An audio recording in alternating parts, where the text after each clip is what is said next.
Hello, everyone, and welcome back to the Cop Council. How are we all? So sorry, chat. I'm just trying to turn off my fan. But hello, everyone. Hopefully, all of you are on a fantastic day, wherever you are around the world. Hopefully, everyone's had a fantastic weekend so far, and hopefully, the Reds can add on that. Of course, the Reds are in action tomorrow, 4:30 at Anfield. Of course, taking on Spurs. Of course, season is practically over for the both of us. Of course, Spurs will get a Europa League spot by the looks of things, and of course, we've already got our Champions League spot secured. Of course, obviously, poor end to the season. With of course, dropping out the title race. That's a huge disappointment in that sense. But again, we hope with the week's rest that again we hopefully see a different Liverpool team that can beat Spurs and actually put in a performance. Fingers crossed as well. But we'll be getting all, of course, the team news. We'll get your starting line predictions in, get your score predictions in as well, guys. And just let me know how all of you are as well. Anyway, but. Big up to Red Machine, saying yo. Evening, James. Well, hope you're doing well. And evening to Doug. Good evening, Doug. Hope you're doing well, mate. As well. Anyway, but let's just dive straight into it then. Of course, the big news for Liverpool is Virgil van Dijk is out for the game. Well, he's a heavy doubt, but he will most likely not feature against Spurs. Did not train, according to Jurgen Klopp. Anyway, which is a big shame. Of course, we know. Virgil's pretty much nailed on starter every single week. But yeah, Jurgen didn't realistically say what the problem was, which is a bit concerning, but did say he didn't train all week long. So hopefully that's not a long injury that will keep him out for of course, the rest of the season, because again, obviously, I know Virgil would probably like to be there for Jurgen's last few games, but again, look, we've got should be reliable people there. Obviously Ibu. We've got Joel Konza there as well. Obviously Joe Gomez can also play centre half, so that's obviously an added bonus in that sense to what Liverpool may want as well. But of course, it's a big shame. Of course, Conor Bradley's back as well. That's the other big team news for Liverpool. Could feature tomorrow. Most likely will be on the bench, but there's obviously the possibility that Trent may go into midfield and maybe Conor Bradley might start at right back. Who knows? But again, it's great the fact that Conor Bradley is back for Liverpool in that sense as well. But obviously the big downer is that Virgil van Dijk is out for tomorrow as well. But again, let me know your guys' thoughts on that as well. Of course, Spurs missing key players. I think Timo Werner out for the season as well. I think with a hamstring injury, and I think they are again. They've got a few injuries as well coming into this game. Obviously, I think they lost. Was it 2-0 to Chelsea? They lost recently as well. So again, they're not in the best of form. We're not in the best of form. It's probably going to be a classic game, as it normally is between Liverpool and Spurs. But Sheffield United have conceded 100 goals this season, which is a Premier League record for a 38-game season. Of course, to show how crap they've been, Doug. That's the honest reaction to that. They've been awful, haven't they? I know Burnley not Burnley, sorry. I know Derby get quoted for being the worst team because of the points tally. But this Sheffield United team, I think it can run them really close, they haven't been great all season. They haven't done anything. I can't even remember who they've beaten this season. That's a disturbing sign to what their season has been anyway. But Red Machine going 3-1 to Liverpool. Canate, Salah, and Diaz as the goal scorers. I'd hope so, mate. But I can see Bradley potentially starting with Trent maybe in midfield. Of course, that is an option for us. It could. The thing is, Trent could play as a 6, and then it would then obviously allow Conor Bradley to come back in. I don't think that will be the case. I think that Trent will start right back. I do think that obviously he can be used and being brought in as well. But obviously Doug's team: Alisson, Bradley, Canate, Konza, Robbo, Endo, Maka, Trent. So obviously you've got Trent as an 8, but Doug. Didn't see that coming. Salah, Diaz and Gakpo as well. James saying, did anyone know Sweden League have got rid of VAR? I only found out today. Yes, they did. I think they had a vote, didn't they? Considering it again, you watch the VAR again today, though. Like, I don't get like that Arsenal game. It was so much wrong again.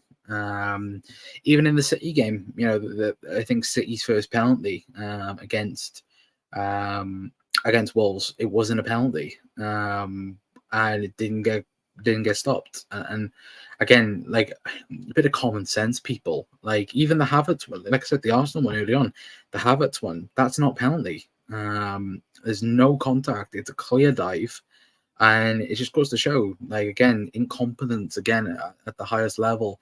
And people go, oh, it's the technology and this, that, and the other. It's not the technology, it's the people who's running it, and it won't change. So what happens? Do you get rid of it? I'm not so sure, because VAR was brought in to clarify things and to not have any controversy leaving games. But it feels like now more and more games are happening and more stories and conversations are being made around the games because VAR is not catching them or basically not stopping and correcting the correct decision. And that's, again, something that won't change for a very long time. But that Arsenal pen was never a pen, and Bournemouth should have had a penalty for that chop goal off. Yeah, 100%. Again, the one thing I would say as well, I think Bournemouth should have had a red card and didn't have one as well. I didn't really see the Arsenal game. I've just seen the highlights of it, and I think they should have had a red card, but I'm not too sure. But congratulations to Ipswich. Yeah, of course, Ipswich now in the Premier League. Guaranteed Liverpool get them on the opening day. It'll be away from home. It'll be Arne Slot's first game for Liverpool. And yeah, we all know what's going to happen there as well. But yeah, congratulations to Ipswich. 22 years in the wilderness, back in the top flight. Yeah, unbelievable job. Back-to-back promotions. It's a rare thing. I think only it's in Norwich and Southampton have done it recently. I think I may be wrong with that, but I think Southampton and Ipswich both did it. Southampton and Ipswich, obviously it's Ipswich have done it. I mean, Southampton and Norwich, sorry, have done it. So yeah, I'm not too sure, but I think they've done it as well. And fair play to them. Again, probably deserve to win the championship, Ipswich. But you look at Leicester. Leicester nearly bottled it. I know Ant was in here a couple of days ago, but Leicester have bottled, the championship. They should have been well gone and cleared. They should have been champions months ago. And yeah, it's unbelievable how competitive the championship is. It's one of the best leagues in the world. Watching it today, obviously Birmingham getting relegated, that was a big thing. Wayne Rooney really destroyed that football club. And yeah, it's laughable of how a season can just change like that. Like you look at when he joined the club, I think with Birmingham 6th, I think, and now they're relegated. Like that's a mad turn of events as well. And look, their fans will be gutted, of course, and rightfully so. But Sheffield United did it. Did they really? I didn't know they did it in back-to-back. But I think Southampton did it previously, 2010 to 2012, I think, as well. So did Luton as well, I think. Did they go back-to-back? I thought Luton did it. They did it. They promoted from League One to the Championship, spent a year in the Championship, or spent a season, and then the next season, and I think they got promoted. I'm not too sure, though. But yeah, it still, though, it goes to show that teams can do that, and it's wonderful to see the fact that teams can go back to back and do that in that sense as well. But it's more, it's like you look at the championship teams or the Premier League teams that will go down to the championship, could easily go and see them get relegated again. I think Wolves did it, didn't they? I think they went from the Premier League to the Championship to League One. I think they may have spent more than a season in the Championship. I'm not too sure, but yeah, again, Leeds, Norwich, Sheffield, West Brom in the playoffs. Who do you fancy getting that third spot? I would have said Leeds, but looking at their recent form, they got 4 points from their last 18 points available. That's bad, really, really bad. And if plus for Liverpool do want Somerville in the summer, then Southampton. Why not? Yeah, I'm gonna go Southampton. Same as Right Machine. Yeah, Southampton, in my opinion, do it as well. Would have liked Hull to have been in it. Obviously, I think they lost, didn't they? But I think they were a bit down on goal difference as well. So again, would have liked them to have come in anyway. But going back onto the Liverpool game anyway. Of course, nothing really relying on it. Of course, Liverpool are in the Champions League spots.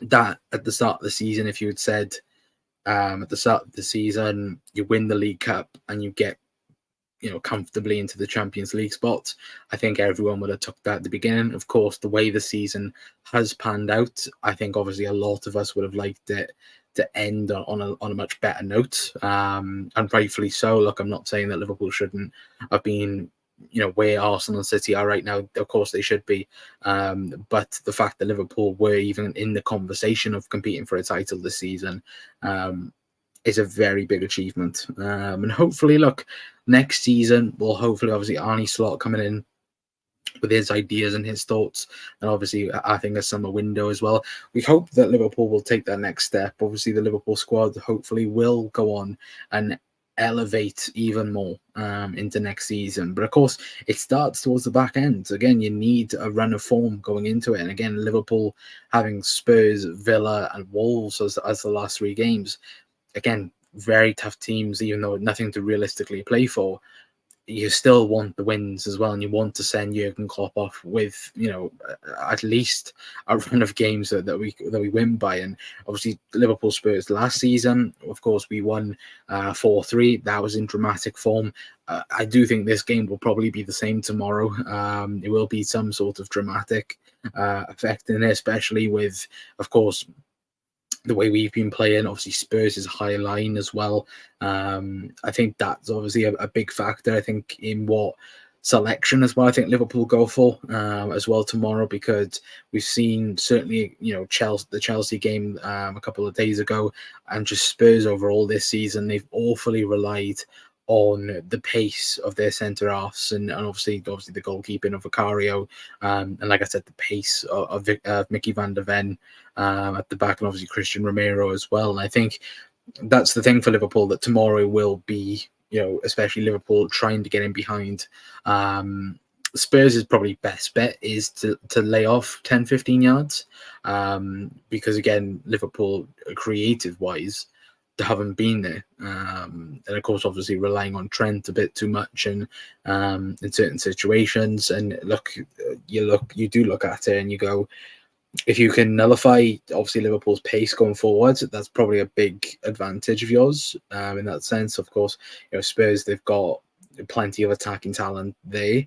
Obviously Heung-min-Son's one, Brennan Johnson's one, Kulusevski, mostly Richarlison, even though I don't really want to mention Richarlison's name, but again, they have the attacking threat there. Of course, they are a bit crap in terms of the defense. I still think they need a right back, a proper right back. I know that obviously Pedro Porro's there, left back as well, obviously playing Ben Davies there. I know he's Welsh, but still, the fact that Ben Davies is Spurs' practically number 1 left back at the moment. Obviously, with Udogie being out, of course, there has to be better there for Spurs as well. But you need Darwin Núñez starting tomorrow, especially how quick Mickey van der Ven is. Yeah, 100%. Zane, hope you're doing well, mate. Spurs are awful. I would agree, but lately we've been awful as well, so yeah, it could be a classic of the shitters tomorrow. But Heung-min-Son and Richarlison, 2 players who love a goal against us. Yes, especially Son's always got a goal against Liverpool, and it's a bit weird in that sense as well. But look, at the end of the day, Liverpool have to show their A game tomorrow. There's no way around it as well. But Richarlison only scored 1 goal against us in his career, but he does like to be a shithouse against us. Or I think he has two, doesn't he? Richarlison. To be fair, I don't think he just has one. I think he has two. I think he has one for Everton and one for Spurs. I could be wrong with that, but still, either way, I hate him. I don't like Richarlison at all. Richarlison is up there for like same as Bruno Fernandes, like one of those players you'd love to punch in the face. And yeah, look, it's obviously if he's playing for your club, you'll love him, but if you're playing against him, you'll despise him. And yeah, I do think that look, Richarlison is one of these players where I think was it the Arsenal game? I think when he came on, um, I think again when he came on against Arsenal for Spurs, it was kind of the force of them trying to get back into the game. I was a bit surprised as well why he doesn't start for Spurs, considering Son. I know they like to play Son as the nine at Spurs at times, but I'm not gonna lie. I would rather personally start Richarlison and bench Kulusevski. I don't really rate Kulusevski that much. I know people, obviously, when he signed for Spurs and obviously Lucho signed for Liverpool, there was a lot of comparisons straight away of like, oh, Kulusevski's better than Lucho, this, that, and the other. I think Lucho is a much better player than Kulusevski. Whenever I've watched him, particularly like in the derby against Arsenal, I thought he's awful. And watch him score now tomorrow because I've said that. But I just think that Spurs' overall attack, it just awfully relies on Heung-min Son to perform. And look, he does it 9 out of 10 times, but when he doesn't, that Spurs attack does struggle as well. So again, 2 never mind in the 5-2 as well. 1 last season in the 4-3 and 2-0 derby when in COVID on that. Yeah, that's what I thought. As well, but still, we don't remember that the season never happened. To be fair, that when you do actually think back to that season, that was horrendous. Like really, really was bad, wasn't it? Not so as some actually it was at certain times, but the fact that we somehow got third in that campaign was unbelievable. But 3 then that's still nothing as well. True, but again, he will definitely want a goal against us tomorrow for sure. Anyway, but I'm going to get into my start 11 prediction anyway, guys. Let me quickly get it up for you guys. Thanks to Lineup Builder. There we go. So for me, this is the team that I've gone for tomorrow, as you can see on screen right now. There we go. So I've gone Alisson Becker in goal. I've gone Trent Alexander-Arnold. I've gone Ibu Konate. Obviously, if Virgil van Dijk is fit, then he will play. But obviously, Jurgen Klopp saying he hadn't trained all week at all. So again, Joel Konza will be brought in for him alongside Andy Robertson. For me, my personal midfield 3 I would go for tomorrow is Alexis McAllister in the 6. Dominic Szoboszlai and Ryan Gravenberch. I don't think you can drop Gravenberch after his really good performance against West Ham. And then the front 3, I said we needed pace, and I've gone with Mohamed Salah, Darwin Núñez, and Luis Diaz. Of course, I don't really want to drop Cody Gakpo in that sense because, again, I think Gakpo has probably been one of the best forwards as of late. But I think you need pace in behind Spurs, and look, there's no quicker than of course those front 3 in particular as well. But of course, obviously having Diogo Jota would have been perfect for this game, but of course he's out until next week, so hopefully he will be back before the end of the season anyway. But for me, I'm gonna go 2-1 Liverpool. I think it's going to be a a nerve-wracking game. I do think it will be close. I think I'm going to go Darwin gets a goal, and I'm going to go Maka gets a goal as well. I think Maka will score a penalty. That might win us the game as well. So I'm going to go 2-1 Liverpool for me anyway. But Zane's team, he's gone with Alisson, Trent, Konza, Konate, Robbo, Maka, Gravenberch, and Curtis Jones on the left. Diaz, Salah, and Núñez as well. Didn't really think about Curtis Jones starting, but yeah, I think that for me, that midfield 3 is probably the best to pick from at the minute, even though I think Szoboszlai has been poor the last couple of weeks. But I think, look, that is the midfield I would pick. Like, I definitely put Maka in the 6. I don't think Endo should play in the 6 for now. But again, it wouldn't be surprised me if Jurgen did start him in that. But Nunes scoring, that's pushing a blind man who would have more chances. Hey, look, Darwin will score tomorrow, Red Machine, and he will prove you wrong. I'll be here tomorrow for the post match, and I'll be laughing at you. No, I'm kidding. I'll probably be agreeing with you tomorrow. Let's be perfectly honest. For the amount of chances Darwin will probably miss, I think we need Jones for control. Szoboszlai ain't showing enough. Drew. Again, I rate Szoboszlai. I think Szoboszlai is definitely or can be one of the best midfielders in the Prem, but at the minute, the way he is performing, it isn't great. Saying I mean, nobody is. I think the only midfielder I think you can say that's had a decent show in the last couple of weeks is Maka, I think, and Gravenberch. I think those two, certainly Gravenberch, I think the last 2 games he's been in, he's been really, really good, especially the West Ham game was very, very good. I think, did he get taken off? I think he was unlucky to get taken off. But yeah, I think those two, especially Maka for me has been Liverpool's best player in the middle of the park all season. But again, hopefully, tomorrow the midfield will be actually really, really good as well. That'll be a massive bonus and a massive positive. But a Spurs defensive away from home, or are they more on the foot? They're exactly the same. High line. They try and attack exactly the same that they play it at home. It's simple. Liverpool could tomorrow just simply, right Spurs away because Ange is very stubborn in terms of his ways. Again, it might be a bit different, considering they got battered by Chelsea and obviously Arsenal the last couple of days. But again, Liverpool will definitely try and obviously break them down, even if they are trying to go a bit defensive. They could, and I do think Spurs will go more defensive than what we do see them, and just trying it as on the counter attack, because that's the best way of dealing with Liverpool. Absorb all the pressure, counter attack, and then see where it goes in that sense. And look, Liverpool lately have fallen apart by doing that, so fingers crossed that doesn't happen tomorrow neither. But I'm gonna leave it there for tonight, guys. Anyway, sorry for the short show. Again, tomorrow will be a post match after the game.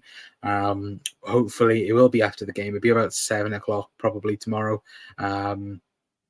But yeah, fingers crossed. I'm going to be sat here tomorrow speaking about Liverpool winning. Fingers crossed. Anyway, and yes, El Captain Trent tomorrow looks like yes. If Virgil van Dijk is out, it will be Trent as the captain for tomorrow. Anyway, but like I said, I'm going to Liverpool. Let me know your score predictions in the comments. Let me know your starting 11 predictions if you're watching on the repeat as well, and all that good stuff. But yeah, it's going to be obviously a tough game. Fingers crossed Liverpool will win. And the penultimate, but yeah, I can't speak. Obviously the one to last game for Jurgen Klopp. If I could speak English, it'd be even better. But yeah, of course, obviously Spurs, obviously one of the last games, and then Wolves then in 2 weeks. For Jurgen Klopp's last ever games at Anfield, it started to feel real. But yeah, hopefully we can let Jurgen off with a good win as well anyway. But of course, obviously big up to Red Machine, big up to everyone as well, saying as well, Doug, all of you guys in the comments. Like I said, if you're new around here, hit the like button, hit the subscribe button.